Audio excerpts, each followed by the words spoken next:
You finally lie down. It is the end of a long day. Your body stops moving, but your attention does not. You scroll for 40 minutes, put your phone down, and somehow feel worse. Your mind feels crowded. It is buzzing. You are physically rested, but mentally fried. This happens because we often confuse lying completely still with actually recovering. It looks like rest from the outside, but mentally, it can be surprisingly busy. Now, this is not about your phone being evil, and it is not about guilt.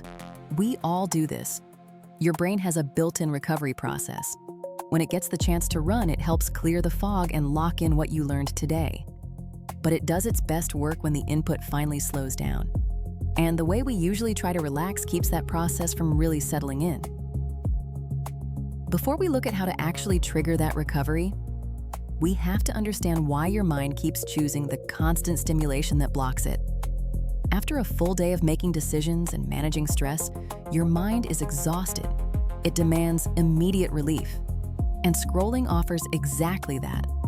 Because it removes physical effort without removing stimulation, it feels like a break. But here's the trap. Real mental recovery seems to begin once the stream of external input slows down. And crossing that line is deeply uncomfortable. The moment you put the screen down and the noise stops, your mind has to face its own internal momentum. It starts replaying conversations. It jumps between half-finished thoughts. You notice how loud the quiet room actually is. In that first minute, real rest can feel a lot like boredom, like an itch you need to scratch. So, to escape that itchy feeling, we reach right back for the easy stimulation. But every time we do, something invisible starts accumulating in your mind.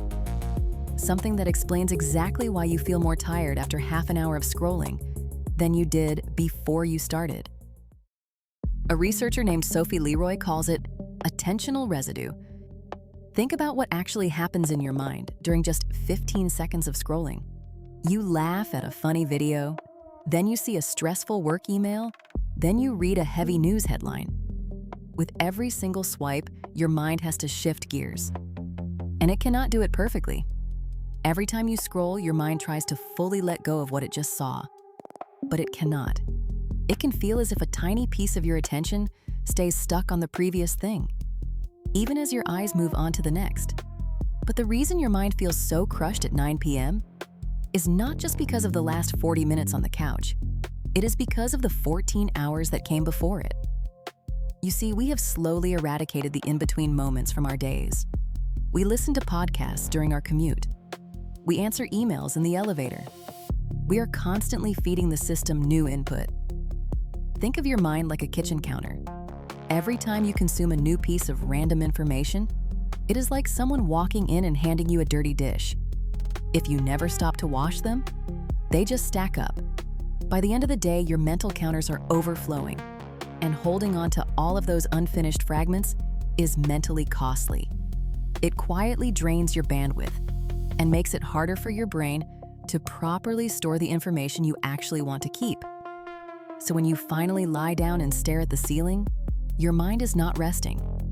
It is trying to clean a kitchen that has been filling up all day.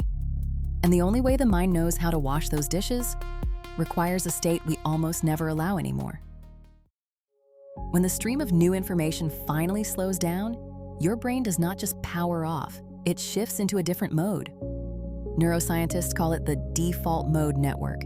Think of it as your brain's built-in maintenance system.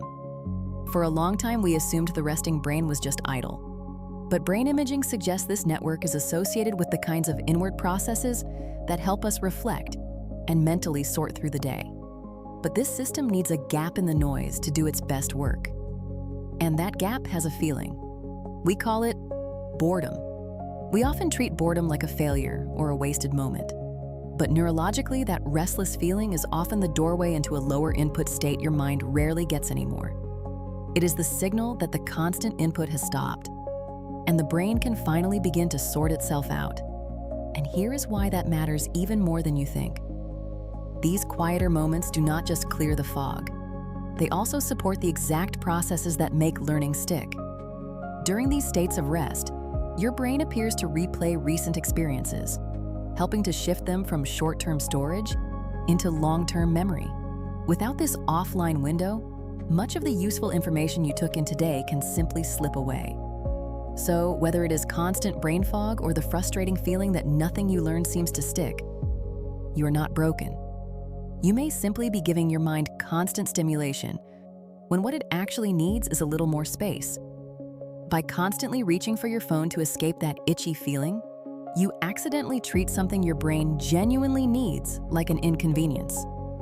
The good news is that giving your mind this space is far simpler than you might think. You just need to build a deliberate, low-input reset into your daily routine. Try it right after you get home, before you reach for your phone. This is simply a 10 to 15-minute window where you stop deliberately feeding your mind new input. You could stare out a window. You could take a short walk without a podcast. Or, if you want more structure, you could try a guided protocol called NSDR, or non-sleep deep rest. The exact activity matters less than the quality of attention. The goal is low input, low novelty, and no active consumption. Now, when you first try this, remember the trap we talked about earlier. The first minute will feel uncomfortable. You will feel that familiar, itchy urge to reach for your phone. Expect it. Let it happen. That discomfort does not mean you are bad at resting. It may simply be the feeling of stimulation wearing off and your mind adjusting to less input. If you can simply sit through those first 2 minutes of boredom, you may notice the mental dust starting to settle. By giving your mind this empty runway just once or twice a day, you interrupt the constant stacking. You wash the dishes before the kitchen overflows. You give your brain the time it needs to lock in what you learned today. And you may notice a little more patience and a little more bandwidth. Because real rest is not the absence of effort. It is the presence of space.